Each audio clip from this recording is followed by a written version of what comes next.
Gokseng, you're the first one in the room, so you're the first to go. How are you?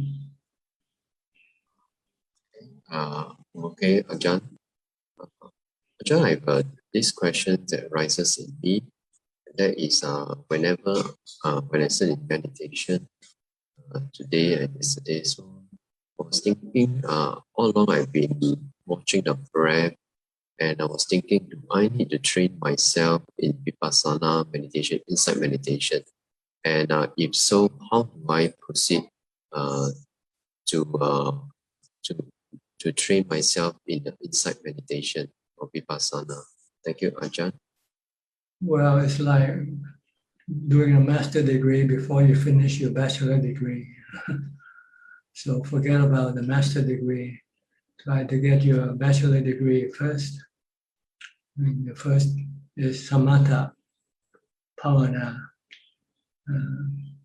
You want to calm your mind, get your mind to jhana first. This is your bachelor degree before you can go into your master degree. So forget about vipassana.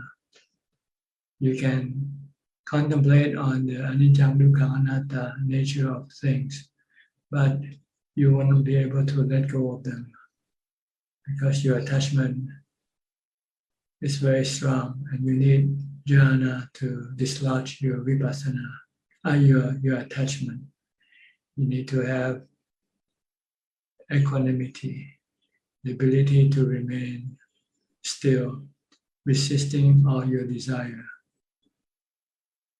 If you don't have this ability, no matter how you see them to be anicca, dukkha, anatta, you still cannot let go of them. So I would recommend forget about vipassana,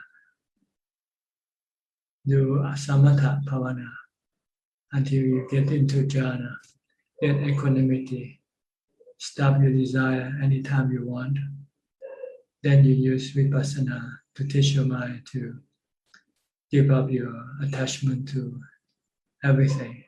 Attachment to your body, attachment to your feeling, attachment to your emotions, your thoughts. Without equanimity, you will not be able to give up your attachment. So I don't know how to teach you how to proceed into vipassana when you don't have the prerequisite. In college, before you can take some course, you have to take a prerequisite course first before you can. In engineering, before we can take dynamics, we have to first take static first. Before we can take static, we have to take physics first. So there are things that you have to have before you can move forward to the next level.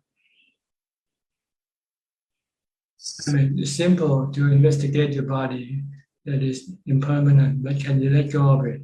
Can you let it die without having any feeling of remorse or sadness or anything? That's what you have to do. Vipassana is simple. Let go of your attachment to your body. Let go of your attachment to the painful feeling. Can you do that? When you got fever, when you got painful feeling in your body, you reach for painkillers, or you can just leave it alone. Let the pain arise and cease by itself. That's vipassana. Painful feeling is anicca. It's anatta. You cannot force it to go away. Yeah. But you can live with it if you have equanimity, you have wisdom, if you have vipassana. If you see that it's anatta, something you cannot control, cannot just wipe it out, let it disappear from your mind. It is there. But if you have equanimity and if you have vipassana, you see that you cannot do anything with it except leaving it alone. Then you just let it be, let the painful feeling be, and just coexist with it. That's what you want to teach your mind to do. Vipassana is simple. You got so much knowledge about vipassana already. We talk about anicca, dukkha, anatta, about body, feeling, and emotions. But can we let go of them? When you're angry, can you just let the anger, just let it manifest itself without having to do anything with it?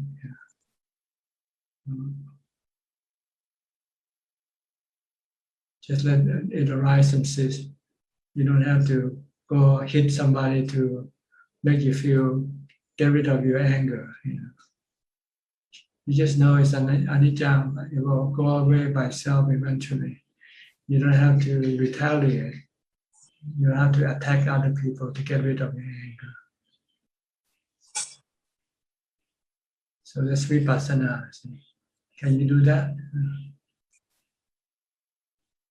When you have sexual feeling, can you just leave it alone and don't do anything with your sexual feeling, your sexual desire?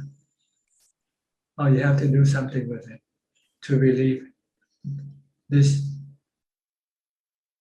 feeling inside yourself.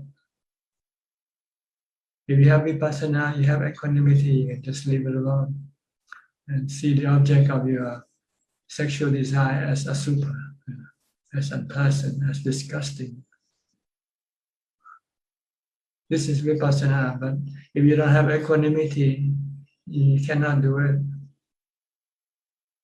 because the intense the dukkha in your mind is intense when you have this desire, and to the point where you're not able to resist your desire. Okay, so focus on your samatha bhavana first. Master this samatha bhavana until you are able to have equanimity at all times. Then when your mind starts to react, then you can use vipassana to teach your mind to stop reacting. Okay? I will focus on the breath meditation. Yeah, mindfulness. Mindful before you sit. Train yourself in mindfulness all day long, from the time you get up to the time you go to sleep. You have to control your mind.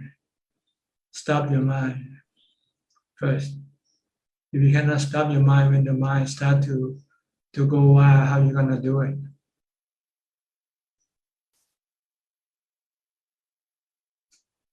People acting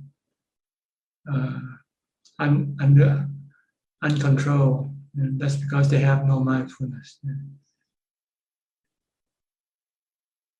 So you have to train yourself in mindfulness to be able to control your mind all the time. Normally you can control it because you are living under normal circumstances. But when you are under different circumstances, can you control it when you're in a crisis mode? If your house is on fire, can you still remain normal like you before the house is on fire? Right? If you have some thieves get into your house, can you still remain calm as before the thieves get into your house? If you have mindfulness, you can do that. You can just say, keep cool, see what we can do, but we don't have to be agitated or disturbed by the event that's happening if you have mindfulness. And if you have wisdom, you say everything is anatta. So okay, just let the house burn. It's not my house. If the thief wants to come in and take your possession, let them take your possession. It's not my possession. Just walk away from the scene and let the thief do the plundering, and we'll come back afterwards when he finished. Because they don't belong to you, really. It's just your temporary possession. When you die, you're not going to take it with you anywhere, right? So maybe it's better just to walk away from the event. Yeah, because when you get involved with the event, you can get hurt. You know? So better just to get away, stay safe, and come back later and then rebuild. If you lose something, you can restart. Just consider yourself rebirth. You know? When you were born, you didn't have anything with you. And when you die, you don't take anything with you. Now, this is the attitude you should have in dealing with things. Then you can be detached from everything. But if you don't have mindfulness, you cannot. Your defilements, your desire, oh, it's my possession. I want to have it back. I want to protect my possession. So you might end up getting killed by fighting with the robber. So what good does it do to you? Maybe it's better just to walk away or hide yourself somewhere where the robber don't see you and let them take whatever they want.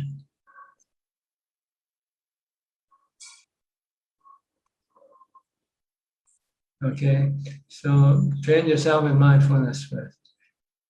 And then when you have mindfulness, you have equanimity, you can calm your mind to keep it in equanimity, then you can teach your mind to let go.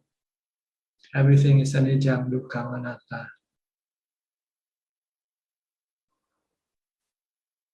All right. Next, Anuraji from New Zealand. Any question? Hi, good evening, Tangajan. Yes, I have one question. Can you hear me, Tangajan? Yes, perfectly. Yeah, sorry. I just want to clarify one of the answers you gave the other day in your Facebook Q&A. You mentioned that Upachara Samadhi is Miccha Samadhi and it's undesirable for practice. Is Upachara Samadhi early part of fourth jhana or is a different experience? It's Could different. you please explain again? Thank you.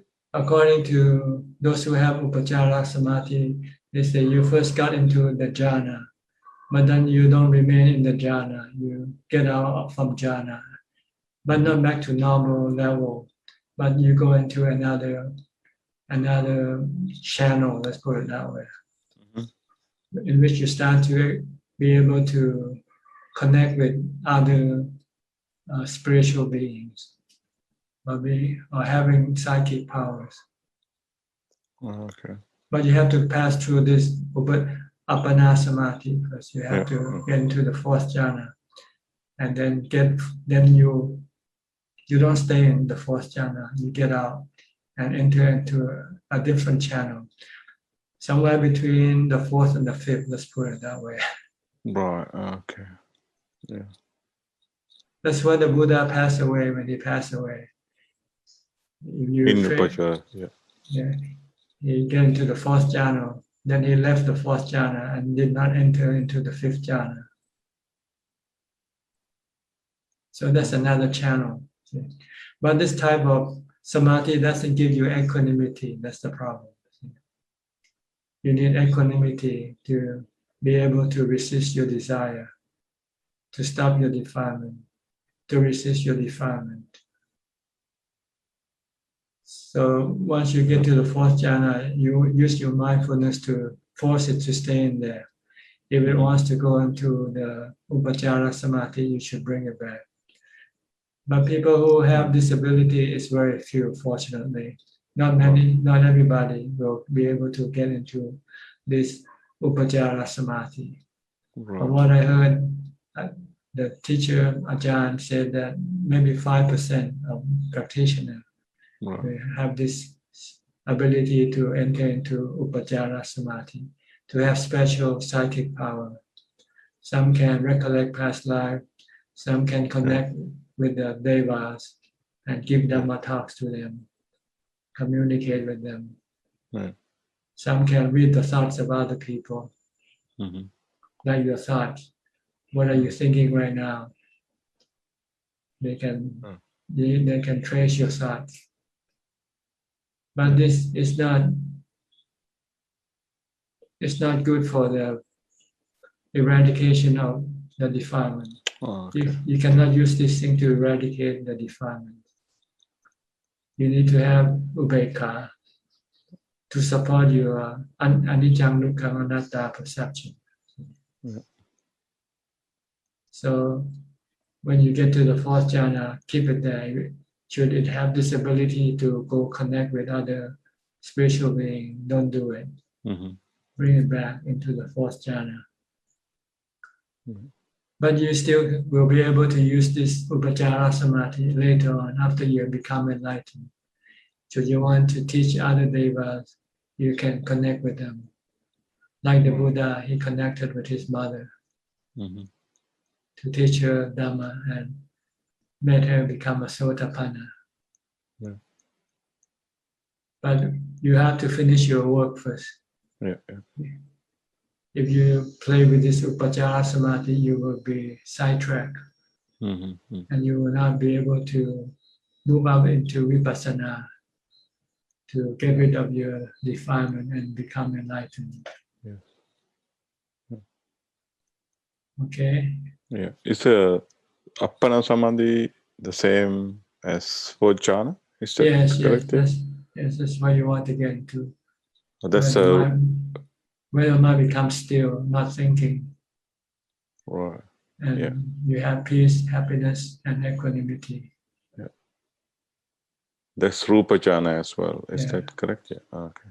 From the fourth jhana up to the other arupa jhana just give you more Empty. calm. Then Yeah. the higher, the calmer the mind will be, the stiller the mind will be. Okay. Yeah. All right. Okay. Yeah. Thank you. Yeah. Let me go back Thank you up to very much. Sajauka. You first came in, but you didn't come in right away. Yeah. Actually, somebody was at the door. I had to walk away. I really apologize, Ajahn, for that. What this is more like a comment, Ajahn, is that the destiny or the providence actually is giving me opportunity to walk away from it. But I think my anicca, dukkha, anatta way of looking at things is actually still very, very much there, because now I'm thinking, what about my little garden? All the planting and the vegetable gardening that I like to do, and these kind of lame excuses are coming up. While I can walk away in 1.5 to 2 years after my daughter's graduation from school, for example, and take care of the matters and forge ahead. Here I'm giving myself excuses. So that means I'm not looking at it with right view, that I'm old and I won't have much time to practice. And so that's the thing, kind of it bothers me, but I'm doing a lot of thinking and the contemplation and more and more. And I think I got more of your books thanks to Jupe and books from Ajahn Mahabua from Czech and PV recently, and I'm reading them because it's kind of that's all I can actually do because of the family situations at ground. But I'm doing a lot of thinking that what is actually tying me down and how these things are actually basically anicca, dukkha, anatta, and I have to really see it that way. Otherwise, my attachment will still stay. Yeah. You say you contemplate it, but you don't apply it in real time. When you see your family, you forget about anicca, dukkha, anatta. See, when you look at yourself in the mirror and you forget about anicca, dukkha, anatta, you think of Sajauka.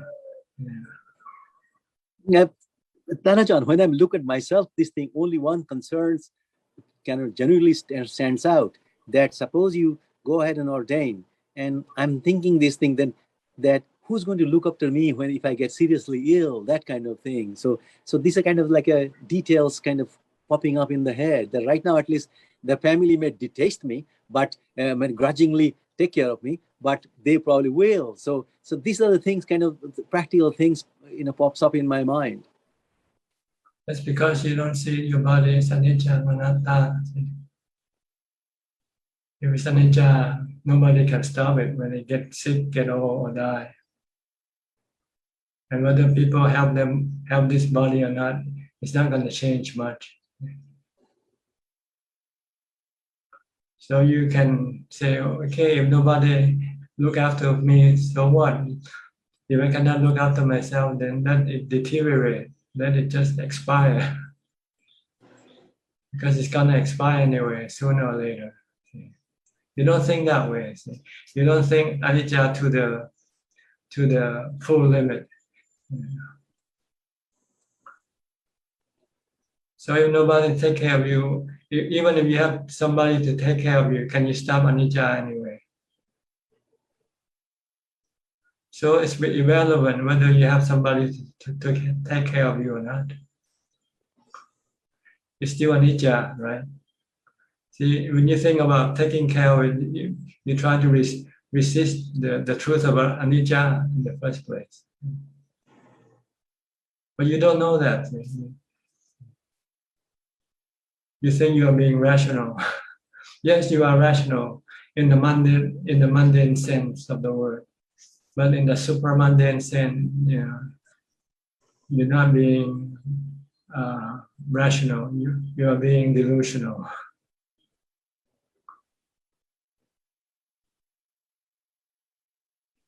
Makes sense now, Ajahn. You must first be able to think in the supramundane level. Then you can come back and then think in the mundane level. If you think that you cannot protect your body, you cannot stop your body from dying, then you let go of this attachment to your body, then you can come back and on the mundane level and deal with it as you will normally do. If you can look after your body, fine. If somebody will help you look after your body, fine. But if there's nobody to look after your body, also fine.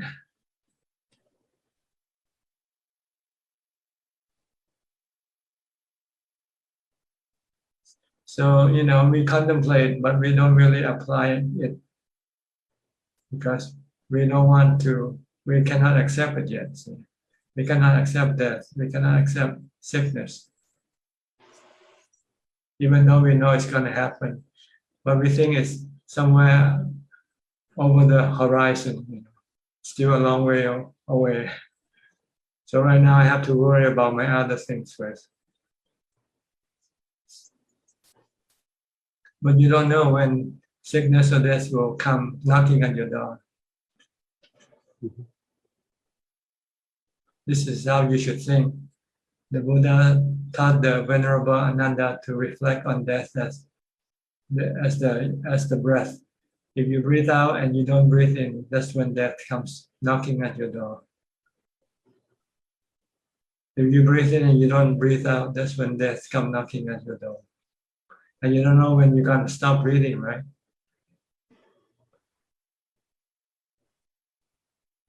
So you must be ready from this moment onward to be ready at any time.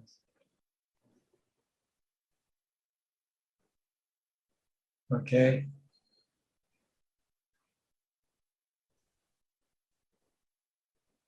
Is that all? That's all. Thank you, Ajahn. You answered my question very beautifully. All right. Next, Apang from Indonesia. Apang. Siddhartha father, I think. Please unmute your microphone. Good evening, Ajahn. I only listening Dhamma talk, Ajahn. No question today. Thanks. Okay, fine. Then let me go to Belinda from Singapore.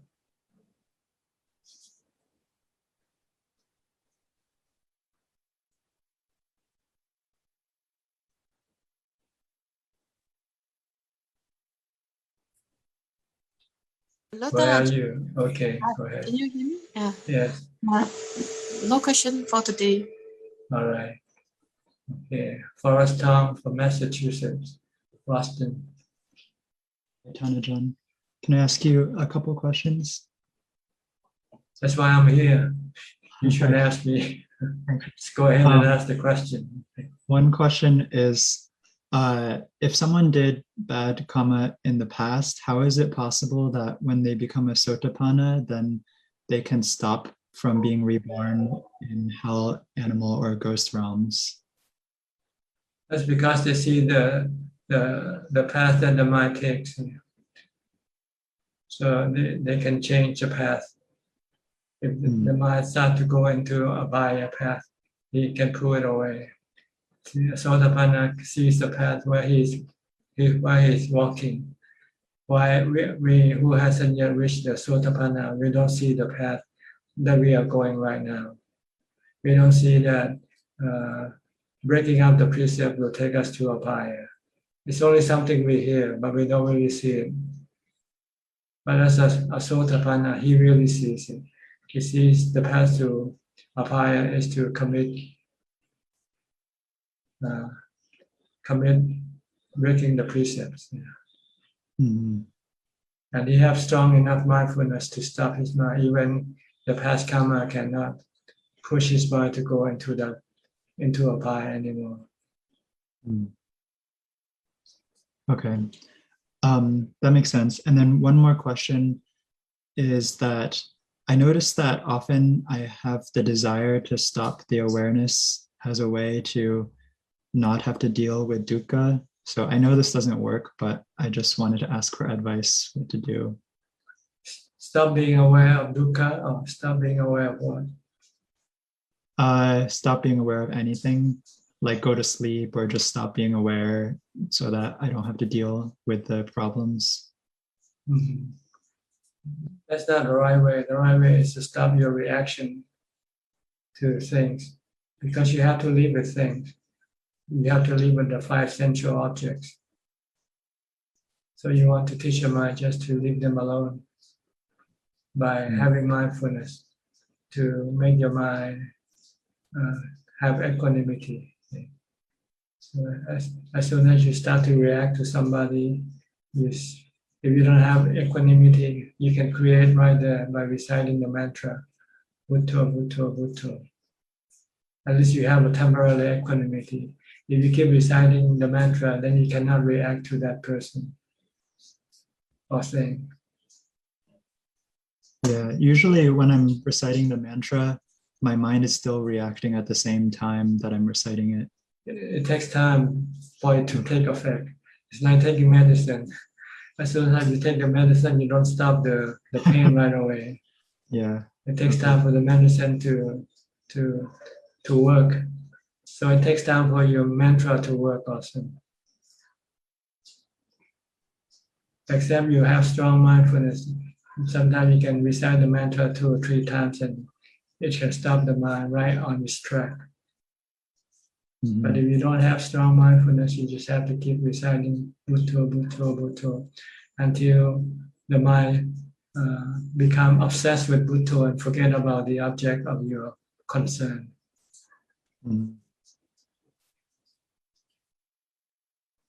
Okay. You have to be obsessed with your Bhutto and forget about everything else. Okay. But it takes time for you to build it up, see, to become totally absorbed with Bhutto and forget about everything around you. Yeah, sometimes I can do it at the end of an hour long of meditation, but usually during the day. That's why you have to keep training, reciting the Bhutto. Practice makes perfect. Okay. Just try to do it even when you don't have any need to do it, because you want to train your mind to use Bhutto effectively when the time comes. If you don't practice, when the time comes, you won't be able to pull up the Bhutto mantra, because your mind will be more obsessed with the object of your concern.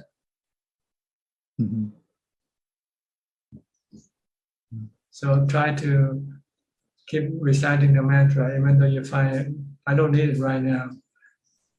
But you want to practice like jogging. You only run the marathon once a year, but you train running for the whole year for that marathon. Right? If you don't train when the day comes for you to go and run on the marathon, you won't be able to make it. Yeah. Same way with the mantra. It's like running a marathon. You have to practice every day. Bhutto, bhutto, bhutto, bhutto, bhutto. It will become easier as you do it.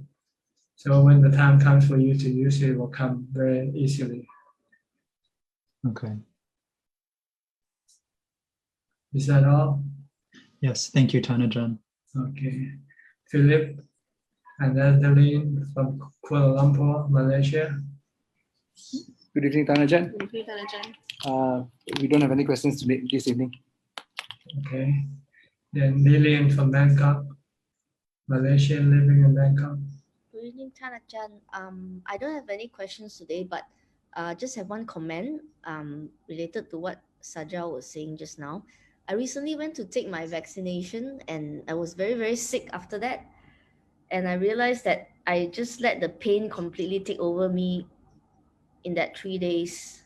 So it did make me realize that I have a really long way to go in mindfulness and I really need to practice a lot. So it's a good wake-up call for me. Yes, yes. It's like taking a vaccine for the mind also. Yep. So totally not mindful at all about the pain. Yeah. Sometimes when you are overwhelmed by something, you forget your mindfulness. Mm. You become obsessed with trying to get rid of the thing that overwhelms yourself. And the harder you try, the more it becomes more intense. Correct. It really became worse after Yeah, that. it becomes worse. If you just leave it alone, it won't be, be overpowering, overwhelming. Yep, correct. So good for you. At least you know what you need to do now. Yep. Okay. You'll find that mindfulness is a very good weapon to deal with your restless mind, Yep. your agitated mind. Definitely. Yep. Thank you. Okay. Fai Lim from Malaysia. You didn't show up last week, did you? No. Last week I was occupied in a food time. Yeah. Good day to you, Tanajan. I have a question tonight. Is mainly on practicing dana, sila, and bhavana. Come first as basic practices, and then only to sila, samadhi, and panya. Is it correct to say that these practices are there in order to help a person to understand and also get rid of the 10 fetters? Yes, they are step-by-step practice leading you to eventually getting rid of all your fetters, building up your mental strength by giving dana, by keeping the precept, and by practicing bhavana. Yeah. And they support, each level support the next level. The lower level support the higher level. They are like steps, ladder. So if you're still obsessed with making money, then you should lessen this obsession by giving your money away. Every time you make more money than you need, give it away to charity. Yeah. By practicing dana. Yeah, that's dana. Yeah. And when it comes to sila, samadhi, and panya, that will be more like advanced second level. Yes, once you can give away your money and you don't have to work so hard, then you'll find it easy to keep the precepts. Yeah, exactly. There's no need to cheat. There's no need to lie to make more money because you don't need more money. Yeah, I can see that once the dana, sila, and bhavana as the foundations, once that is more keep on practicing, the subsequent sila, samadhi, and panya, it will be more like a subsequent flow, like continuation. Like for us, it's much more easier to practice after we have the foundation ready. Yes. So you first have to give up your possession. Keep only what you need, and stop looking for more possession. Yes. This way will allow you to have the time to go and practice also. Yes, exactly. If you're still obsessed with making money, you won't have the time to go meditate. Yeah. Correct. Because, right. and this obsession doesn't keep multiplying. Once you make a million, you want to make 10 million. Once you have 10 million, you want to have 100 million. It won't stop, it keep multiplying. So you need to use dana to slow down this obsession, this for money. Right. Yes. Okay. Yeah. Understand. Okay. Good enough? Good enough. All right, good. Alvin Lee from Malaysia. Ajahn. Can I ask you one question? If a person once in a while break the 5 precepts, would it be possible for the person to build strong mindfulness? Well, it's difficult to say, because breaking the precept or not breaking the precept sometimes doesn't have to do with strong mindfulness or not. You get strong mindfulness or not by practicing mindfulness, not by keeping the precept or breaking the precepts. If you keep perfect precept and you don't train yourself in mindfulness, you don't get strong mindfulness either. Right. But if you break the precepts, it's hard for you to achieve the jhana, right? Well, it depends on how often you break the precepts. Once in a while, occasionally, it won't be. It depends on the type of precept you break also, how severe these precepts are, like killing someone, killing a human being, or something like this. This is strong. So strong karma, and can have effect on your development of mindfulness. It means you don't have enough mindfulness to stop yourself from breaking the precept in the first place. I see. So in a way, if you kill insects and things like this, it's still possible for you to have strong mindfulness, which will lead to... I would not say that because I don't know the relationship. Right. I can only say that if you break the precept, it means you don't have mindfulness enough to keep the precepts. Okay. If you have enough mindfulness, as soon as you want to break the precept, you can stop it. Right. Okay. So this is the mindfulness on the level of the precepts. And you need stronger mindfulness to go up into the meditation level. So first you have to have enough strong mindfulness to keep the precept first before you can step up to the next level. But if you say occasionally from time to time, then maybe it might slow down your advance to the next level, but it won't stop you from advancing. If you can continue on training yourself in mindfulness, even though you might have broken the precept here and there, but if you continue on training yourself with mindfulness, you can still make your mindfulness become stronger and stronger. So I think it's more on whether you train more in mindfulness or not, rather than whether you break the precept or not. So I won't be concerned if you occasionally break the precept. Especially if it's unintentional, then it's okay. And you intentionally keep breaking the precept, then it means you're still stuck in the precept level. So it will be difficult for you to go up to the meditation level.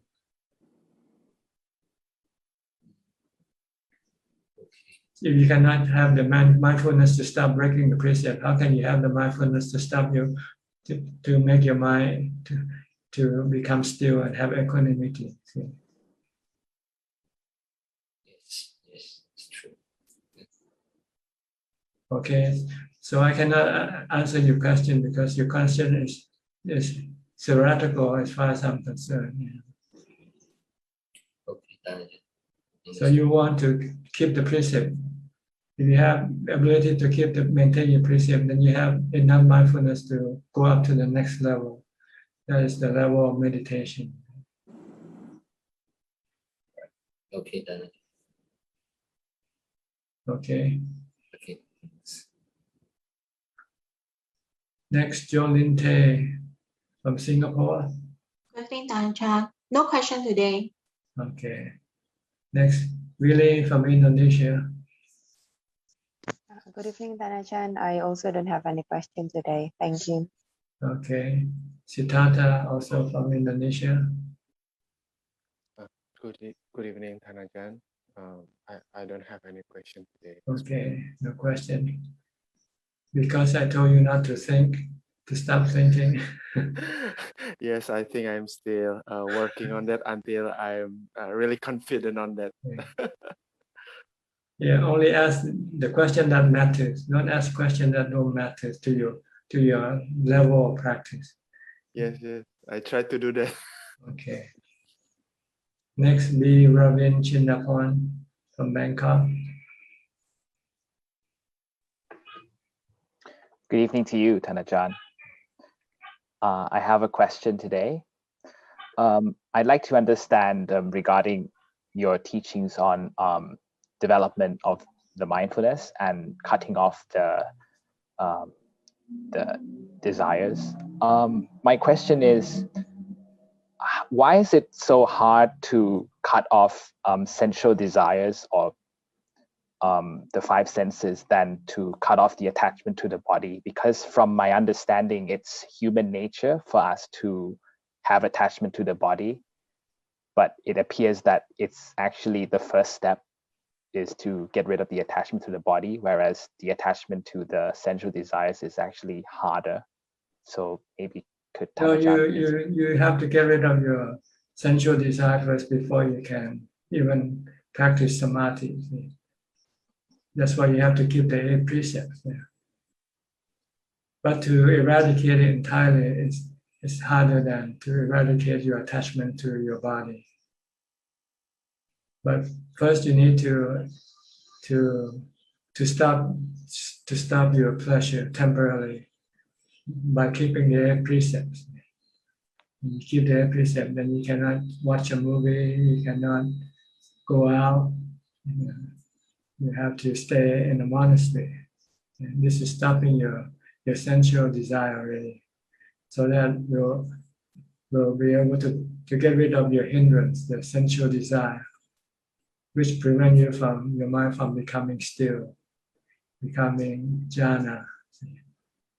Once you have this, then you can then go and eradicate the sensual desire permanently using vipassana. But you would do the attachment to your body and painful feeling first, because I guess it's easier, or maybe it is something that is more immediate that you have to deal with. If you're afraid of dying, afraid of sickness.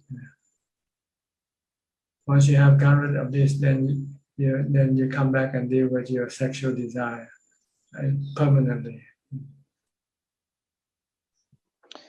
I've observed that whenever I come out of samadhi, I tend to lose all desires on the worldly objects.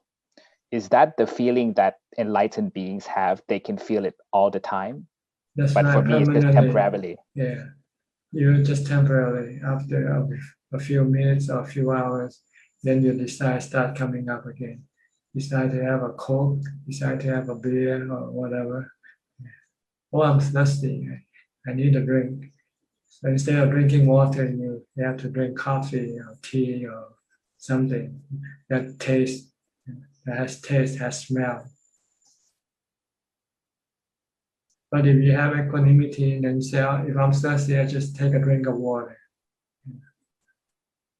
I don't need to drink coffee, tea, or Coke or anything like that.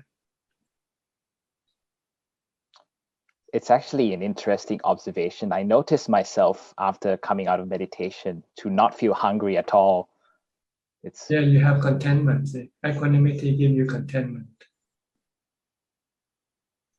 But briefly, depending on the strength of your samadhi, how long you are in samadhi. The longer you stay in samadhi, the longer this equanimity will last, will linger. But eventually it will disappear. Then you know it's time to go back into jhana again.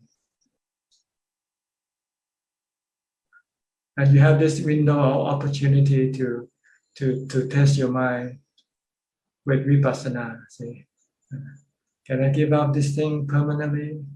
This drink permanently? Can I give up coffee permanently? Can I just drink water? When you have equanimity, you say, yeah, I can do it. I don't need anything, right? Yeah, it seems easier when there's mindfulness. Yeah, so you want to start to eradicate your sensual desire with, from the thing that easier to the thing that is harder to do. So you don't do it all at the same time. You maybe do one thing at a time. Stop drinking coffee, stop drinking Coke, stop drinking whatever, that is not necessarily not essential for your body. And you'll find that only the thing that is essential for the body to drink is plain water. So you want to stop this first. Can you eradicate this desire for taste and smell in your drinks? I think I'm working on it. I think I still have a long way to go, but I feel that I've beginning to lose the desire to drink other drinks that's not water, and because water is healthy as well, so I try to drink as much water as possible when I'm thirsty. Yeah.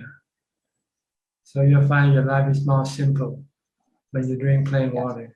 Then you don't have to go shop for your favorite drinks, and won't have any bad feeling if your favorite drinks ran out, or you cannot restock it.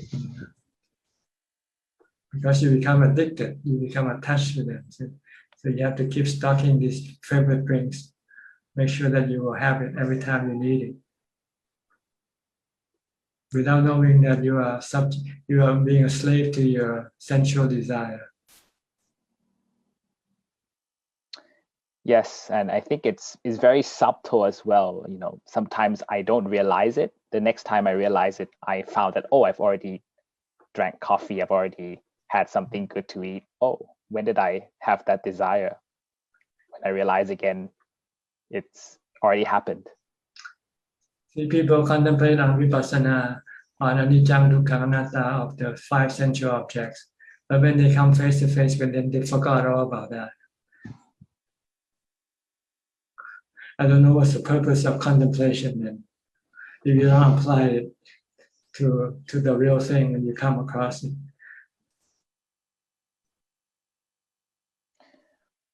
Yes, Okay. but so contemplation is important, but I need strong samadhi first. You need application also, contemplation and then application of your contemplation. When you contemplate, you're not about to drink something that you like.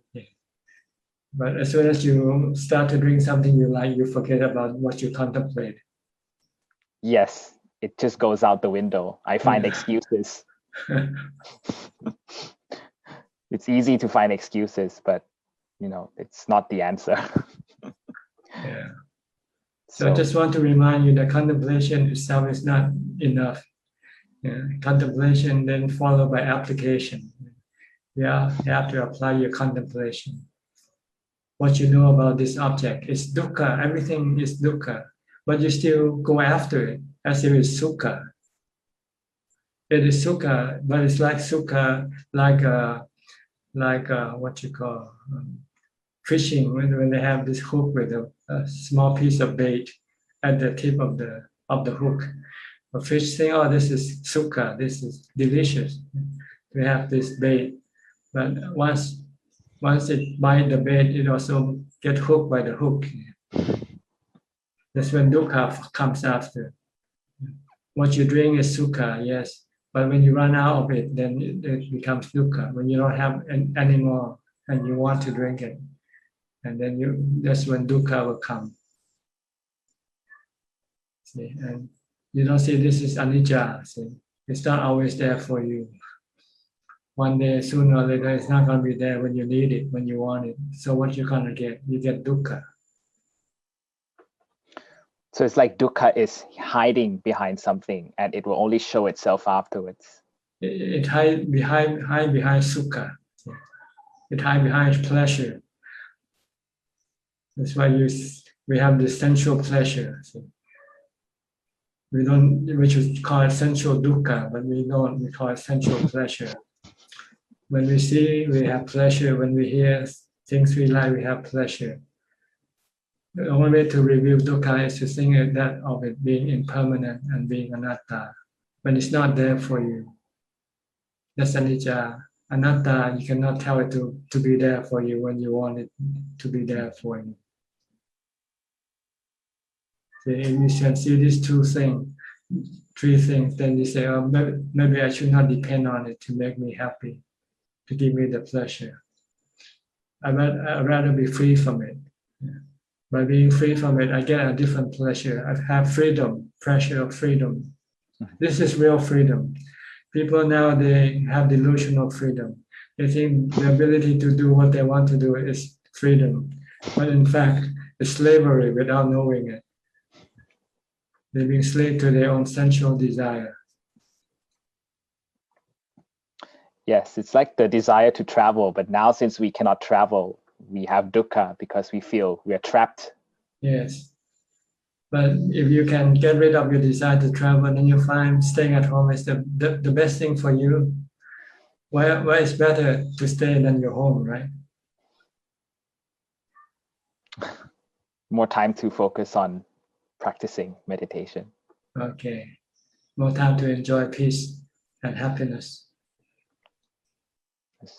Well, thank you for putting things into perspective for me, Thanajan. Okay. I think that gives me a very clear picture of what I need to do. All right. You're welcome. Thank you. Thank you very much. Good Yensel from Penang.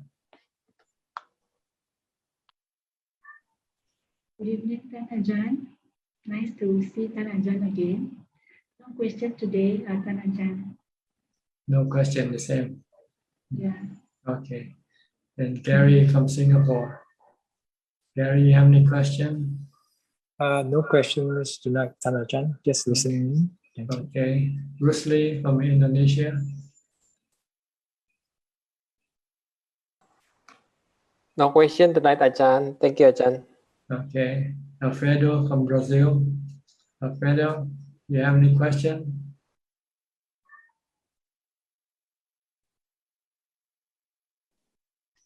No, thanks, Bante. No question. No, I'm good. Okay.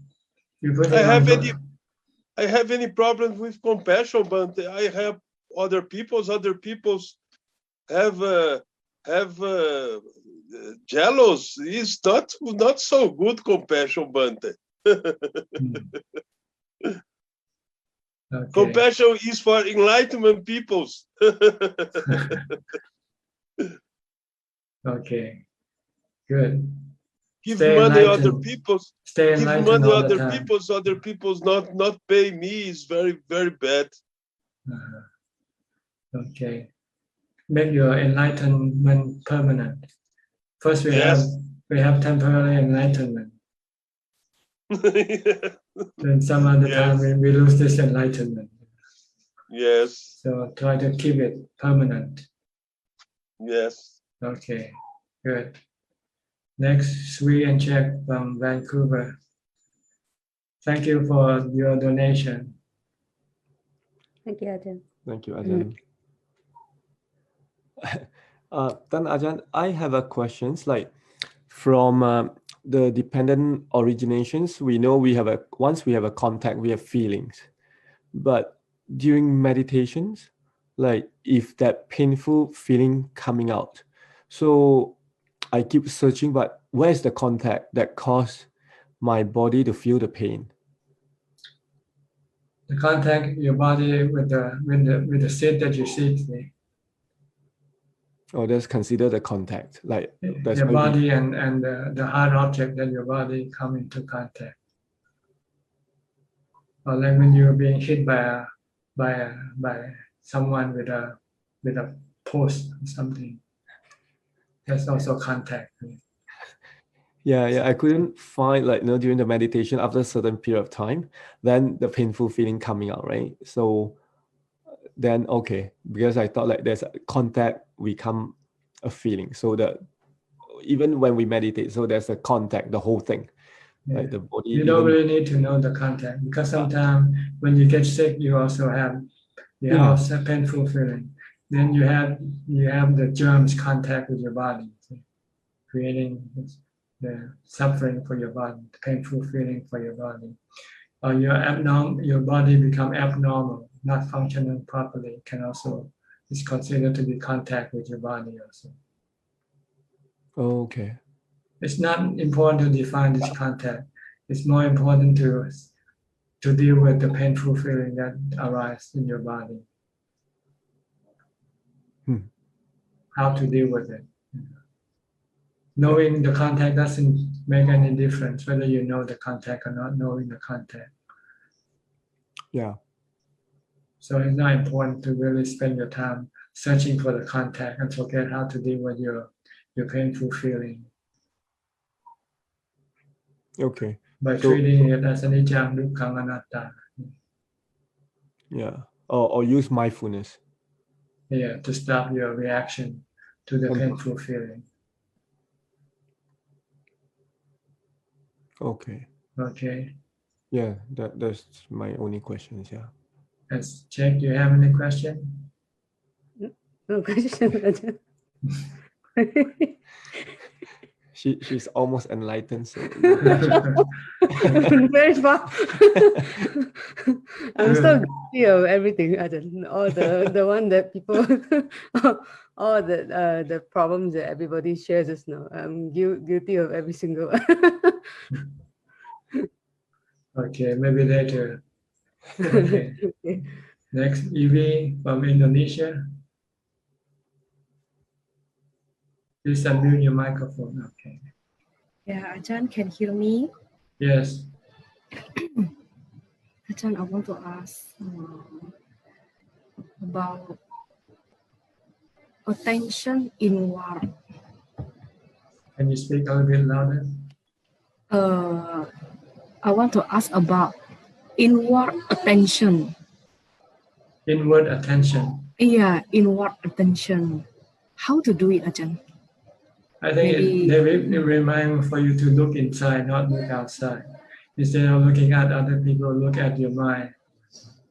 How your mind is reacting to other people that you see. Oh, because no. what's important is your reaction, not what you see. Is mindfulness to do anything? No. Yes, mindfulness is the thing that will bring your mind, will bring you to look inside, inward. Look at our body. Look at my body inside. At your mind. How you react to everything. And in order to bring it back, you need mindfulness, to bring it to jhana first. Once you're in jhana, then when you come out of jhana, you will know how to look inside your mind and not looking at outside. You look at outside also, but you also look at the inside at the same time to see how you react to what you see and what you hear. When people speak to us, so I must have to thinking, how is my mind react now? Right, whether like that. Angry or not angry, jealous or not jealous, so forth. And if you have samadhi, you'll be able to see it right away. If you don't train yourself mindfulness, you don't see your mind. You just see what other people is doing, and then you react accordingly. I understand. Yeah. Because now I am start to using this inward attention in my daily life. Yeah, I think I must do that because it will. Don't get angry at your children. Don't get angry at your husband. Yes, if they sometimes they speak like how to say They don't do what you expect them to do. Let's put it that way. Yes, they scold me. My husband scold me. I just, it's up to him. You should just remain. You should just remain still and let him say what he wants to say. Yeah, Don't and react. that's no problem because I didn't answer back, so there is no problem. If I scold back, there will come the new problem, right? Yeah, there'll be more quarreling, arguing, and it might even end up fighting. You know, yeah, boxing, slapping. Yes, that's right. And this is what happened in nowadays. All right, Now, Ajahn? people don't look inside. You hear about people on the plane and fighting on the plane, right? Yeah. So and now the problem is actually is very simple because one is scolding and one scolding again, so they fight and That's fight right. like a fireworks. Yeah. Yeah, I understand, Ajahn. And Ajahn, like this morning I meditation and I read Itipiso up to 108 times. I feel I have to try properly to be able to actually read and remember them one by one. This really takes energy, Ajahn, mind energy. But over time, I seems like my mind is starting to open and I start to feel the samadhi again, but just very shallow, like a sense seems like starting one to samadhi, like what I have forgot, like that I previously forgot. So, but I should not expect it or cling to it. I just do it in full attention right now in present moment and no expect anything. Is that correct, Ajahn? But it takes a more energy, mind energy. You have to stop your mind from expecting, desiring, see, by chanting Itipiso. Yeah. And when you chant Itipiso and you become absorbed with your chanting, then your desire, your expectation will stop. Then you feel calm, peaceful, and joyful. But when I read, it takes more energy because I must remember one by one times, two times, three times until 108 times. It really takes energy. Yeah, this way will force you to have to focus more, to be more mindful this way. But the best way is not to read, is to memorize and then read it in your mind. Yes, I read in my mind, not read in not in the mind. book. Okay. Yeah, just in my mind and and read just in my mind, and it takes more energy. It will become easier as you keep on doing it. You become more proficient. Then it will be more easier for you to read it. That is the right way. Yeah. Okay. When the Itipiso has done 100 times, so I use Anapanasati, right? But I feel sometimes when I start to Anapanasati, I start to doubt because I know if I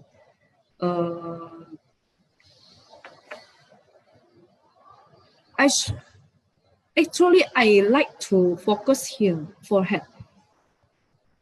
Okay, but I never said Ajahn, Theravada Ajahn said that we must focus the forehead. I never. What do you focus on your forehead? That's the point. See? Is there anything to focus on your forehead with? Yeah, I like to actually. Before I joined to Theravada, I am meditation to forehead. Yeah, but forehead. What do you do with your forehead? Just 1 point. 1 point and 1 point. How do you do it? Tell me, how do you do it? Look at your forehead. You close your eyes and then you imagine the forehead. I feel this point. Just use finger. You use your finger to feel it. Yes, to feel it and remember the feel and just focus the feel. Focus until the it will sharp, went more sharp until it's just a one point, and no talk, and everything cannot get in again because I use this. There is no talk, really no talk can get in, but I use Anapanasati, there is very much talk get in, so I can drag away and back again and drag away and back again. If I use forehead, I cannot. You use whatever makes your mind become calm.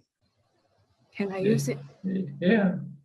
It makes your mind become calm, have equanimity, then you have the 41 subject of meditation, 41st subject of meditation.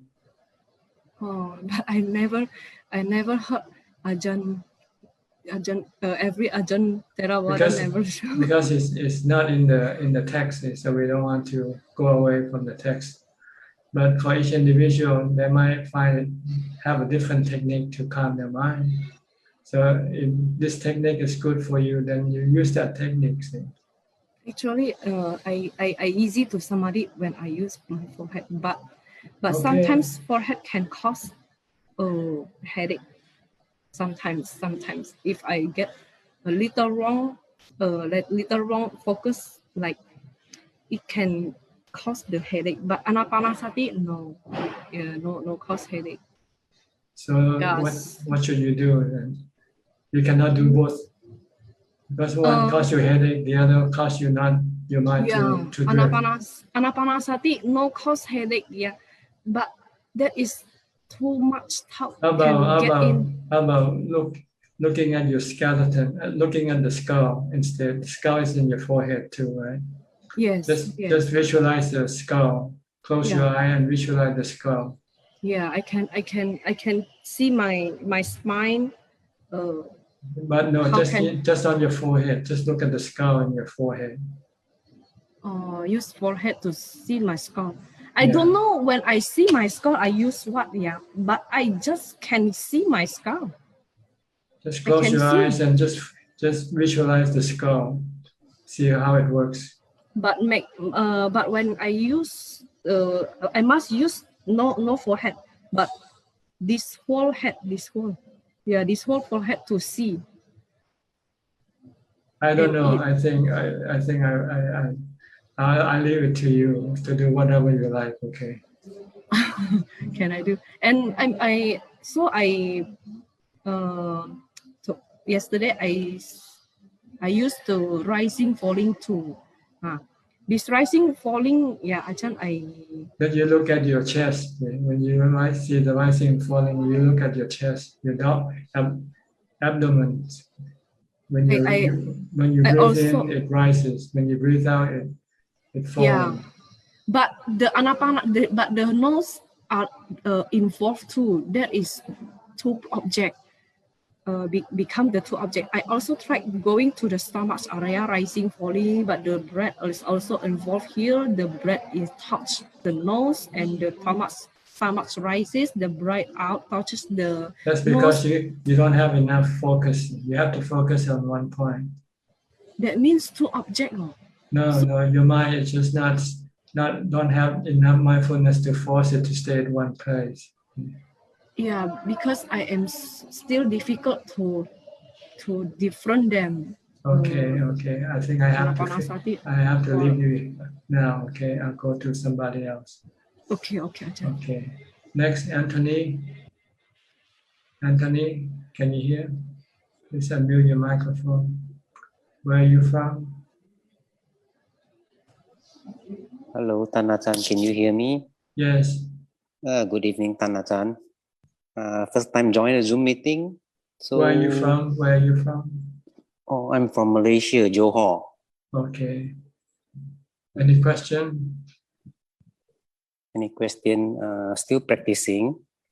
So I still cannot get the samadhi, but I'm still doing the anapanasati daily for about an hour. You have to practice mindfulness all day first.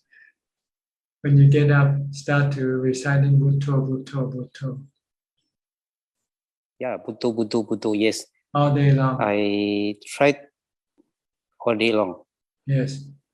And then when you All right. sit, and then you can watch your breath, and then your mind can become calm if you have strong mindfulness. Would it be good, Ajahn? I would like to ask because I'm able to sit in the morning and sit in the evening or in Yes, the good. afternoon, no problem. No problem. Sit as much as you want. You can. The Yeah, more you but sit, the better. But I would like to ask: is it good to add in the walking in order to get a in order to be easier to go into samadhi? Yes, you walk first and Bhutto as you walk. Or watch your food, watch your feet. Stop you from thinking. And then when you come sit down, then you can watch your breath. Then it's easy for you to get into samadhi this way. Easier. Okay, because I'm still trying to continue to do it because I only managed to do it once in one time when I think it should be very quiet that I can hear my heartbeat. Okay, good. So only one time, and until today already at least 1 or 2 years I cannot achieve that kind of condition. Because you don't have enough mindfulness. So train more mindfulness. So that would be the direction that I should go. It means that Yes. I should be able to hear my own heartbeat. That would be considered as a quietness, right? Well, part of it. Sometimes you don't hear your heartbeat. It doesn't matter as long as you can stop thinking and become peaceful and calm in your mind. That's more what you should look for. Your mind become calm, peaceful, and happy. All right. So Okay. I still continue Yes. with the current. Yeah, All right. Thank you, Ajahn. You should continue practicing some mindfulness first. Bhutto. When you get up, start Bhutto. Don't let your mind think if you don't have to think. So I'm using this technique of Bhutto, Ajahn. I'm using like something like Bhutto. Once the breathe in goes in and comes out, is considered one time. So I put it as 0, 1, 0 as in, 1 as out. So I will calculate it until every 60, I will go to the next. Every 60, I jump to next counting. Means that I count it until 60. I assume that 60 is about 3 to 4 minutes. Then I jump. If your mind doesn't go think about anything, then you don't have to count. Just watch your breath, or just recite Bhutto without counting. Without counting, the mind go very far away. I don't know where then you you go. have to count So first. I have to count. Okay. So every time when I sit, if I don't count, it will go it will don't know Okay. go where. I also Count don't know. first.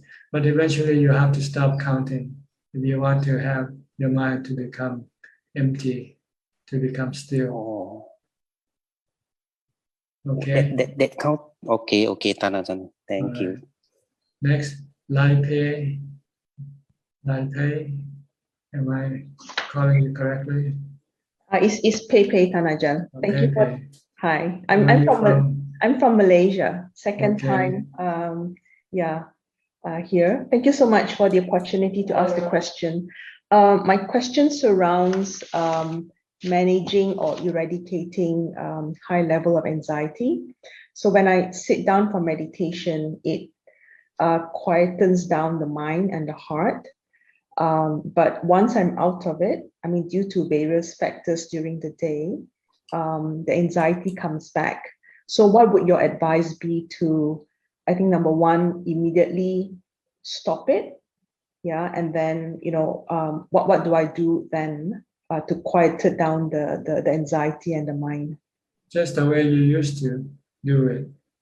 What did you do to quiet down your mind? Mindful meditation, breathing meditation, but I can't sit the whole day doing that. I mean, there are various things in life. You can do it while you're walking, while you're doing something else also. You can recite mantra. Okay. Stop your mind from thinking. Only think about what you have to think, but other things, don't let it think. Okay. Yeah. So I'm hearing you say that when the anxiety arises, I stop it by just going back into the mantra and just focus on that. Yes. Then you forget about the things that make you anxious. All right. Okay. Okay. Thank you. All right. You're welcome. I think that's all. That's all about the question that you want to ask. I mean, nobody else. I don't see anybody else. So I think I'll go to Facebook. Kunla, you have any question from Facebook? Yes, we have 8 questions from Facebook,ท่านอาจารย์. The first question from Mayday. Venerable Ajahn, I would like to know how to be mindful when we communicate with someone, so we won't lose mindfulness and won't speaking wrongly. Thank you. You have to listen to who you're talking to. You have to be mindful with what you are listening and what you're about to say. This is mindfulness also. When people say something, just listen. Don't think about other things. Pay attention to what they say. Once they finish saying, if you have to say something, then look at your mind and make sure that your mind doesn't react with anger or with any emotion.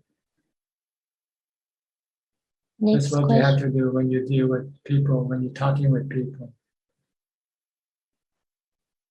Next question from Silva A. Dear Ajahn, good evening. Is fear a sensation in our body? If so, can we go deep into this sensation to get off this emotion? Thank you. Again, come again. Is fear a sensation in our body? If so, can we go deep into this sensation to get off this emotion? Fear is not in your body, fear is in your mind. It's a form of dukkha or suffering caused by your mind being restless, agitated, and desiring for something. Desiring to live forever, for instance. And when you realize that you will not be able to live forever, then this fear will arise. If you want to get rid of the fear, you should get rid of the cause of your fear, which is the desire to live forever. By accepting that you cannot live forever, and you can die one day, sooner or later. If you can accept this truth, then your fear will disappear. Next question from Lisa. What is the way to know where to draw the line between doing good deeds and having people take advantage of me? Thank you, Ajahn, from Israel. It depends on how much good deeds you want to do. Some people want to do a lot of good deeds and they're willing to let other people take advantage of them. So you have to find the line yourself, how much you want to do and how much you want to prevent people from taking advantage of you. Next question from Aurora Day. Venerable Ajahn, I am a beginner. May I know what the difference of vipassana and samadhi and how to practice it? Thank you very much. Well, samadhi is a practice to calm your mind, to still your mind, to stop your thoughts, to make your mind empty and peaceful and happy. This is called samadhi. You do this by using mindfulness,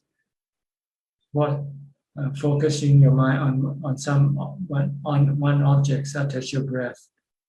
If you can focus on your breath only and not allow your mind to go think about other things, your mind will eventually become still, become peaceful and happy. This is samadhi. Then after you have samadhi, after you come out of samadhi, then you can learn or teach your mind the truth about existence, that life is impermanent, that your body is subjected to aging, sickness, and death, for instance, that everything that you deal with or come into contact with are all impermanent.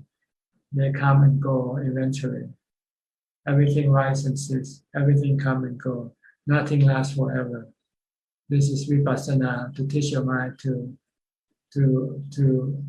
see the truth of the nature of things that you are involved with, so that you don't become attached to them. Because if you are attached to them and when they have to leave you, you will feel sad. But if you know that they will have to leave you one day and you're not attached to them, then you will not feel sad. This is vipassana. The goal is to get rid of, using vipassana to completely get rid of all your sadness. Next question from Kwan Lee Mun. Dear Ajahn, when we give more dana and charity, the quality of our life now and in the future will be good. But how about those who are very poor and cannot give any money? Will they be poor life after life? Sadhu. Or they can give other things besides money. They can give their time to do community service, to help other people, to serve other people, which is similar to giving money. So there are other ways that you can do charity without having to have money. Next question from Po Liang Soon. Can the result of meditation practice make us knowing our sickness in our body? Thank you. Can you repeat the question again? Can the result of meditation practice make us knowing our sickness in our body? Oh, you don't need meditation to know that you're sick. Everybody know when they're sick without having, they never meditate. But if you have samadhi, you will know how to deal with your sickness in a way that will not cause you to have any suffering. Next question from Melvin. Dear Ajahn, for depression patient, the Chinika cause is due to brain chemistry imbalance, and this causes difficulty to concentrate, especially during meditation. What is your advice? I don't understand. Can you say the question again slowly? For the depression patient. Depression patient. Okay. Yes. Someone with depression. Yes. They cannot focus. That's what we call karma. So you did so much bad karma that it caused you to not be able to practice Dhamma. So you have to strive harder to practice the Dhamma. Maybe first by reduce your depression. If you cannot meditate yet, maybe you can listening to Dhamma talks. You can do some chanting first. Then this will can weaken your depression and strengthen your mindfulness. Then eventually you will be able to meditate, watching your breath. And the last question from Tin Jack. Dear Ajahn, thank you for spending time with us again, and I wish you well. The question is there a difference between mindfulness and awareness? Thank you. Well, the word mindfulness is transferred from the Pali, the word sati, and it can be translated into many different words. Awareness, mindfulness, carefulness. These are all the translation that you can prescribe to sati. Sati is to be watchful of your mind, to control your mind, to take control of your mind by focusing your mind on one object. Don't let your mind go into different thoughts. Force it to stay only on one thing. This is awareness of one thing at a time. And for a long duration, if you want to calm your mind, to stop your mind from wandering, to go think about other things.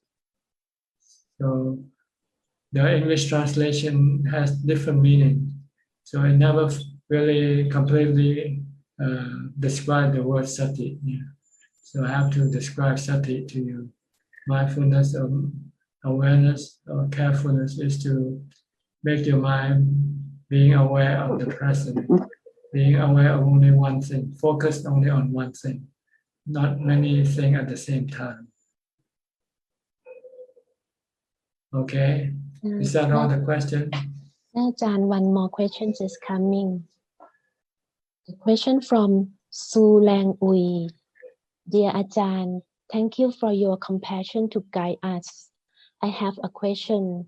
The mind is very disturbed from seeing a photo that shows violence. It's difficult to unsee and the mind is agitated. I try to investigate why the mind is agitated from seeing violent image and would like to get your advice. Is the mind agitated because it challenges my fixed view that violence should not happen? What is skillful that one should do when the mind is very agitated? Sadhu. See, your mind is aversion to violence, so it becomes agitated. So to stop your agitation, you have to use mindfulness, reciting the mantra Bhutto Bhutto or do some chanting, and stop thinking about the violence that you saw. Then it will be able to calm your mind.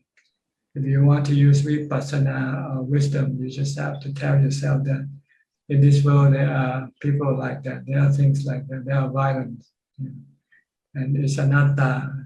It's like thunderstorm. It's something that you cannot prevent or control or stop.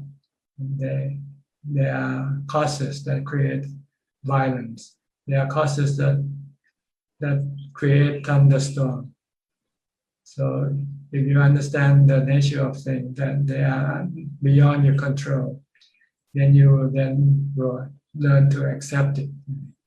Once you accept it, then your mind will become peaceful and calm and not agitated. Because this is the way things are. Now you accept thunderstorm, you accept the tornadoes, you accept the earthquake.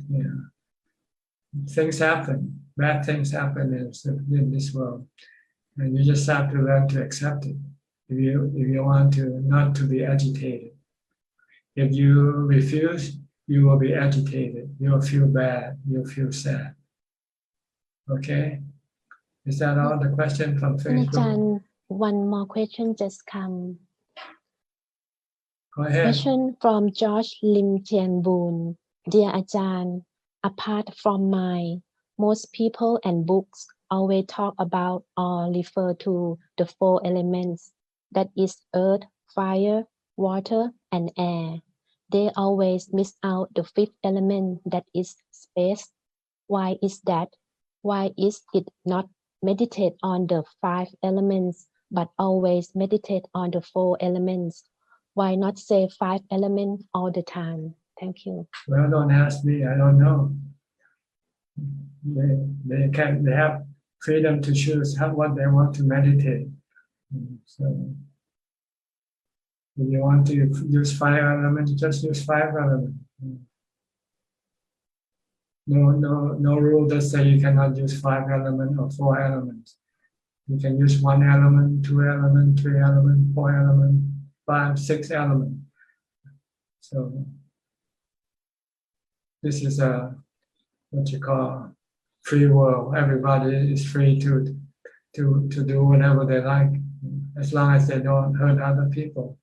Then they can do it. That's all, Okay. Ajahn. All right, I see Yannasangwararam raise his hand. You want to speak, Yannasangwararam? Okay. Yes, hello, Ajahn. Sorry, I cannot turn on my video. All right, Mr. Invisible, Mr. Invisible. No, it's not like that. I just moved out of my house and I'm staying in a monastery right now. I see. And the Wi-Fi is very slow. Even right now, it's giving me signs that it's very slow. Like it's barely. I can hear you sometimes. It's cutting off. So I Okay, hope you never can hear me mind. As long clearly. as we can hear you, it's good enough. We don't need to see your face anyway. Okay, thank you. Yeah, I have a few things. I hope not too many. So there is this one tendency or habit that I have. Read. I like to read a lot and expand my mind into many different subjects, mostly related to Dhamma. And there are many books out there, and every time I come across a new book, I'm interested to add it. I have a list of books that I want to read. But I have so far managed to suppress this tendency because I recognize that the practice is more superior, and even if I keep on reading, it's not gonna get me to the final goal. So, do you think how much is it an obstacle for our practice in reading? Well, if you're Like how much training is yourself, okay? How if much you're is training not in yourself okay? in mindfulness, then you should not read anything.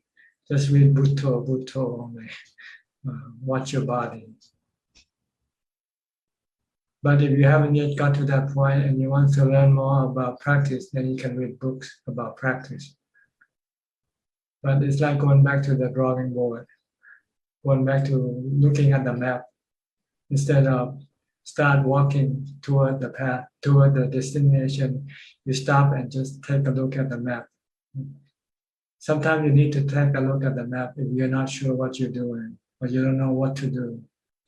But if once you know what to do, then you should not look at the map anymore. Yes, and this connects with my other question, and I think there was a question from Facebook regarding depression and clinical depression, when your brain is kind of working against you. And you said listening to Dhamma talks and chanting will help in those cases when we just simply can't meditate. So I was wondering if also I can use reading as a way for these moments when it's hard to meditate. I also have a yoga practice and we call pranayama as a breathing practice for those times when I cannot meditate. It's like backup. So do you think that is falls in line with the practice? Well, it depends on what you read. See. Sometimes the more you read, the more depressed you become also. So you have to be careful what you read. But so you have to look whether this help alleviate your depression or not.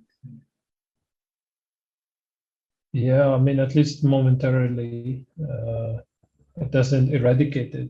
But when you can't meditate, then what do you do? I mean, what's the next best thing? That's my question. Once you are back to normal, then you continue on with your mindfulness practice. Come back to your mindfulness practice. In all posture, walking, standing, sitting, and lying down. Yeah. Just stick with the mantra. Don't let your mind run away. Lock the mind up with the mantra. Stop it from going into the future, the past, going to this person or that person, to this thing or that thing.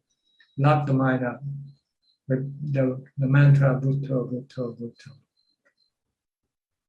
So the mind will become empty and become still eventually. Yeah, but sometimes it's like the more you look at your mind, the more you can see that the depression is getting worse. It gets to a point where you just can't That's watch your because breath you're not anymore. reciting the mantra. See? The more you look, then the more the depression can multiply. So the way to soften or lessen your depression is to recite the mantra. Okay. Okay. So do some chanting and then use the mantra That's right. To focus the mind, not anapana. If you cannot yet focus the anapana, you can use the mantra. Because the mantra is, you can use in all 4 postures. With anapana, I think you need to sit down to do it. Yes, I can also do it when I'm walking. Sometimes I do like that, but yeah, I mean, it's possible. But sometimes I find, the mantra is easier than, sometimes it's harder to focus on the breath when you're feeling very depressed or down. Yes, use the mantra or use the chanting. You can chant long verses or you can chant short verses. Like Buddhang Saranam Gacchami, Dhammang Saranam Gacchami, Sanghang Saranam Gacchami, Dutiyampi Buddhang Saranam Gacchami. You can do this repeatedly.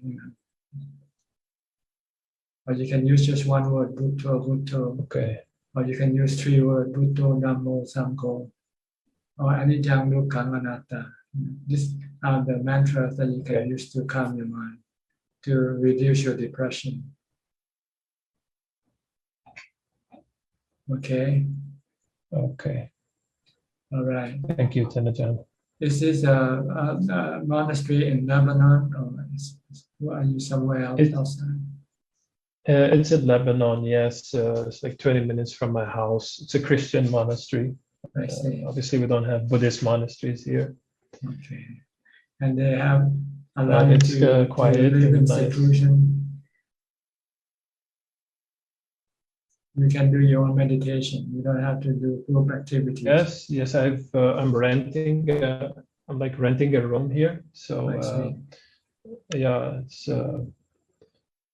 like just a room in a nunnery. Actually, I live with nuns, but they don't have too many nuns at the moment. So they just rented me this room, and let's see how long I can stay here. I'm not sure. Hopefully for the summer. With food, or you have to provide your own food? They provide lunch, but I have to provide my own breakfast and dinner. So what you do, you have to cook, or you have to go out and buy your own food? I just make some oatmeal for my breakfast. It's almost like the same breakfast always. And at dinner, I just have like a sandwich, yogurt or something. It's pretty much like very simple, very quick. In your room, I buy it from the supermarket and just prepare. In your room, they have this facility for you to prepare food.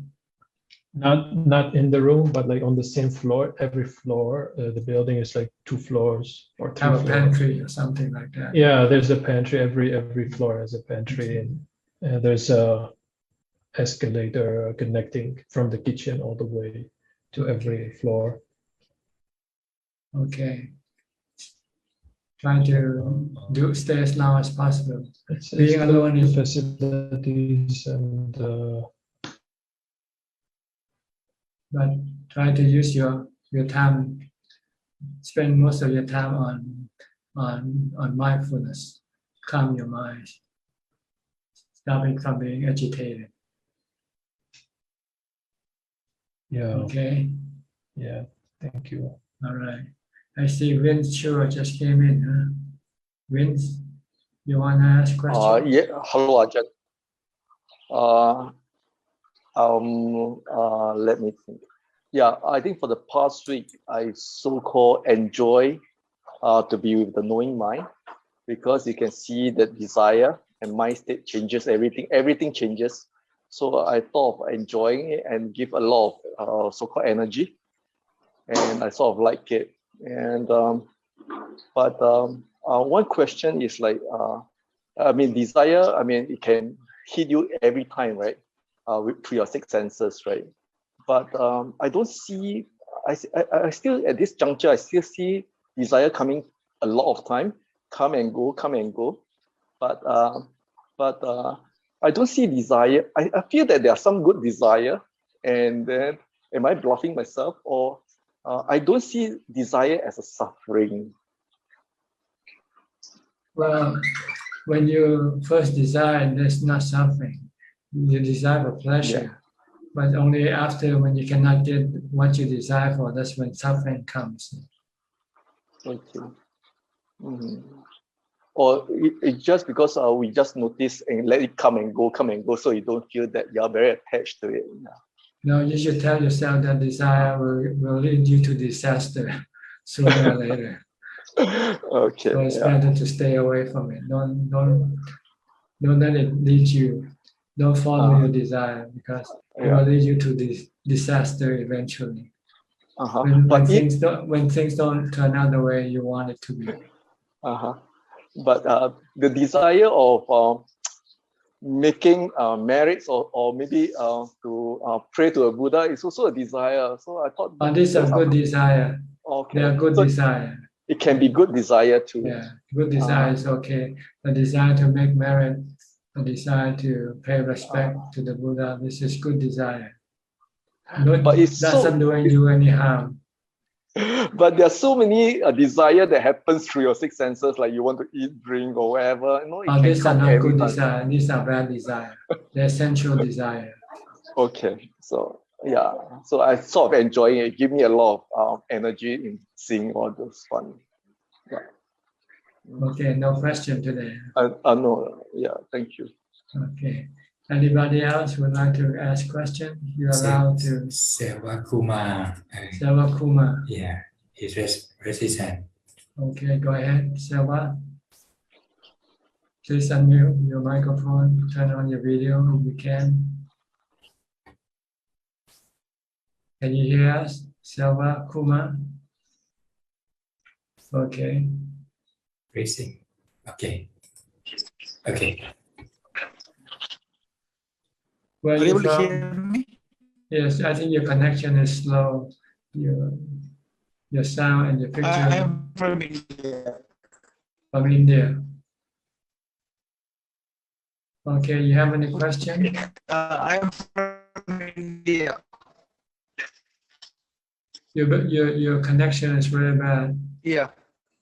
Okay, go ahead. Yeah, I have one question. How to believe on astrology? Astrology is not truth. It's useless. It's useless. Because like when Buddha was born, he was said like he became a great teacher. So It's that's not also the because point of astrology, right? It's not because of astrology that makes the Buddha great. It's his good karma that made him great. It's karma that you should pay attention to, not astrology. But it's the predictions saying in astrology, if it is correct, how do we proceed? I can't. Your sound is bad. I cannot really hear what you say. No, how do we predict astrology if it is working correctly? It's very hard to understand what everything you're is a saying. pre-designed one.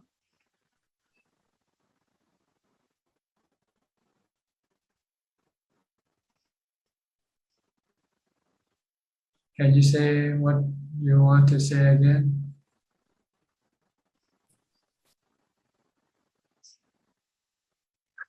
No, is everything pre-designed? Cannot make sense of what you say. Pre-designed. Cannot make sense of what you say. I'm sorry. Oh, is everything? No, it is designed according to our previous karma. No, I'm sorry. Your connection is not good enough to communicate right now. No, is everything karma? Is everything pre-designed? Is everything pre-designed when we are at the time of birth? Anybody understand what he said? No, I don't understand. It's like his bandwidth is very low. Yeah, I'm sorry. Yeah. So we're not able to hear your question. Anybody else would like to ask any question? Kun La from Facebook. One more question from Facebook, Thanachan. Question from Jack Lai. Dear Ajahn, this is the first time I'm watching to your live. What is the purpose and the meaning of saying Putto, Putto? To stop your mind from thinking about other things. To stop your mind from becoming agitated, anxious, or worried. So this is the purpose of Putto, to bring your mind back to normality, to make your mind calm, peaceful, and happy, without having to spend any money. See? Normally, when you are not happy, you spend money by going to a movie, by going to a restaurant. You have to spend money to make you happy. But with Putto, you don't need to spend money. You just keep reciting Putto, Putto. Eventually, your mind will become happy. So this is the purpose of Putto, to make you happy without having to pay any money. Okay. And he asks, what is the meaning of Putto? Putto is the name of the Buddha. It means the one who knows, or the knower, which is the mind. The mind is the one who knows, the one who thinks. Anybody else would like to ask any question? Evie. Okay, Evie. Namo Buddhaya Ajahn. How to do rising, falling in the right way? I don't know. You just have to watch your stomach when it rises and when it sits. That's the right way. Just keep watching. Just keep watching, rising and falling. Yes. What if the tip of my nose is still involved here? Should I throw it away immediately? Yeah, you just watch only your stomach, not your nose. Earlier, Ajahn mentioned seeing a skull with a forehead. Can Ajahn explain in detail? Just close your eyes and visualize the skull at your forehead. Yeah, I often do it looking at the inside my body, but with mind, not using forehead. Using mind to see. Is that correct, Ajahn? Yes, just visualize mentally. If you cannot do it mentally, you look at it first. Look at the picture of the skull, and then try to remember it. Then close your eyes, and then visualize that picture in your mind. Yeah, but sometimes it like show my intestines.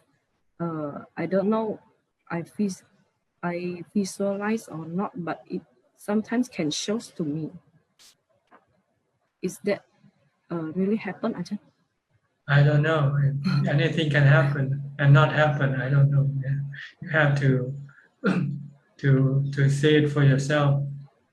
Yeah, and seems like I have to choose one of method that's suitable for me is rising, falling, or forehead, or anapanasati. Yes, it's up to you. You can try them all one at a time. Try this one, try the next one, try the next one, and decide which one is good for you. Okay. Maybe it's not the object. Maybe it's just your mindfulness. You don't have ability to create mindfulness. It doesn't matter which object you use. Your mind still keep running away. Yeah. If I use anapanasati and forehead in 50% and 50%, can I use it, Ajahn? Can I use this method? Try it. Just try it. Okay, because if I use forehead, there is no thought arise. If I use 100 anapanasati, there is so many thoughts arise here. Okay, just try it and find out which one works for you. Okay, next week I will tell to Ajahn. Okay, no need to tell me. Tell yourself. You're the one who asking Ajahn, is that right or wrong? I cannot tell you sometimes what is right or wrong because it's outside of the field that I know, so I cannot say whether it's right or wrong. I will tell to Ajahn what I feel if I use 50% in forehead and 50% with Anapanasati in next week. Okay, Ajahn? Well, you don't have to tell me. If it works for you, then it works for you. You're the one who's supposed to know, not me. Yeah. But Ajahn is a teacher, right? I should report Ajahn what I feel. No, you're here to ask questions, not to report anything to me. Okay, Ajahn. All right. Anybody would like to ask question? Or we have two hands again. Silva again. Let's see how it sounds right now. No, is everything pre-designed when we are born according to our karma? Part of your life is predetermined by your past karma, but it's not fixed. You can change the direction in this lifetime. If you think you're going in the wrong direction, you can force it to go to a different direction also. Okay, so like doing of more good deeds, will it That's right. supersede our bad deeds? Do more good deeds and do less bad deeds. This will then change your direction of your life to a better destination. So even if something bad is about to happen, will it be changed due to our good deeds in the future? Sometimes not. It depends on how strong the past karma is, and how strong is your new karma to deal with the past karma. So can we eradicate completely with the vipassana meditation? You can eradicate future problem. Can we eradicate? Can we eradicate everything with vipassana meditation? Yes, but not in this lifetime, but the next lifetime, by not being born again. Okay. So the present practice of vipassana meditation helps to eradicate the past karmas, right? Not the past karma, but it protects your mind from suffering your past karma. You will not feel suffering when you have to pay the price of your past karma. Okay, even if it comes and affect us, it doesn't bother us. It will be as a memory, but it doesn't affect our mind. Once you become enlightened, you rise above everything. Nothing can touch your mind anymore. Okay. So how long it takes for a Sutapana practice to become depends. a Sutapana? The Buddha says 7 days for somebody, 7 months for another somebody, and 7 years for someone else. It depends on many different factors. Your past karma, your ability to practice now. So there are many different factors that make people become enlightened differently at different times. Okay. So is it practicing of 10 paramis is enough for fulfillment? Yes, you have to fulfill your 10 paramis by practicing mindfulness and wisdom. Okay. Thank you. All right, you're welcome. Next, Anthony. You have a question, Anthony?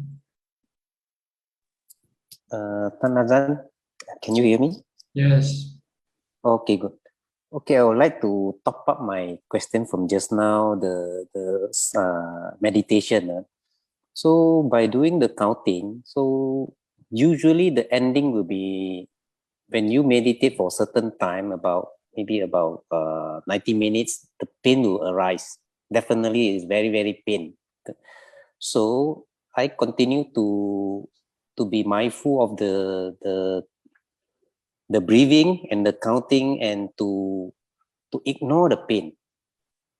Is this the correct method to get to the point of the samadhi? Yes, you have to ignore the pain and not be disturbed by the pain, be distracted by the pain. Just keep watching your breath, keep on counting. And it will. So this will lead to the samadhi this continuous of this practicing will lead to the samadhi, right? That's right. Yes. It's not to just when you reach until a certain point when the pain is there, and then you change from sitting to walking. So that's not the. No, that's not it. Which is the best? Well, when you change your position, it means you're restarting your meditation again. If you don't want to restart, you want to continue, then you just leave the body alone. and keep focusing on your meditation object. Okay, so now I consider it's not successful yet because every time it's always the pain that Yeah. won. So I still need to practice until I am able to ignore the pain until That's it's right. gone, right? Right. Your All right, pain, all right. Your pain is like a wall, preventing you from going ahead. So you have to smash your head with the wall, with mindfulness. All right, all right. So all right. Thank you, Tan. And so I continue to practice this way to Yeah. That's the correct method. That's right. Ignore the pain if you can. Okay, but usually the pain you ignore for until maybe 100 minutes or 110 minutes, you definitely lose to the pain. Well, that's because you're not strong enough yet. Your mindfulness is not strong enough yet to go through the pain. So I have to stop. You have to keep doing it. Have to keep doing it. Okay. Yeah. Thank you, Tan Ajahn. Okay. Sulan, you just came in, huh? Sulan. Okay. You want to ask a question? Oh yeah. Thank you, Ajahn. Yeah. So the advice that you gave last week about Sandosa, yeah, it was very helpful. Then so I have another question to ask, which is like about whimsical behavior. Like for example, like usually like suddenly we want to snap our fingers, or we skip or we hop. So is that unmindful? Yes, you don't have enough mindfulness to stop it. So, but you can start by keep watching your thought every time you want to do something, and you have to decide whether you should not do it. So you have to be mindful of your thoughts. Every time you want to do something, you have to decide first whether you should or not do it. Okay. Because sometimes like the mind is feeling light, then I'll just suddenly hop. Yeah, but ask yourself, why do it? What do you get from doing this thing? Yeah. So I couldn't think of an answer. That's why I wanted to ask Ajahn, like, is that being unmindful? Yes, it's being unmindful, and also maybe it's your old habit. This is how you make you feel good by doing these things. So it becomes a habit. But you should ask yourself whether it's really good for you or not. Maybe is there anything better than this? Okay. Yeah. Then you can do something else, like just being mindful, being modest, being. Okay. Not being a monkey. Yeah. Thank you. Only move your body only when you have to. If you don't have any reason to use or move your body, then don't use it. Okay. Okay. Yeah. Thank you, Ajahn. Okay. Who else? Is anybody else? Nobody raised any hand. Yes, 2 hours already. 10 o'clock now. Maybe Kunda, there's some more question from Facebook. One and more Alvin question. also. Okay. One more question from Lim Kin Heng. What meritorious deed should we perform which can benefit our departed relatives who could have reborn as pet? As preta. Well, you have to do dana, gifts to charity, and then you can then share this merit from charity to the departed. If you have monks in your area, then you can maybe give the 4 requisites to the monk: food, robes, medicine, and then you can then dedicate this merit to the departed. Okay, I think everybody is happy today. Everybody are content. All right, maybe it's about time for us to end this session. Thank you very much for your participation. I hope this meeting gives you some benefit that will help you advance in your practice. So in the meantime, please be safe, be happy, be mindful, and keep on practicing. I'll see you again next week. Goodbye for now. สาธุเจ้าค่ะ Sadhu, sadhu, sadhu. Thank you, Ajahn. Sadhu. Thank you, Tangajan. Thank you, admin. Thank you. Thank you, everyone. Thank you. Bye. Thank you, admin. Good night. Bye bye. Sadhu, sadhu, sadhu.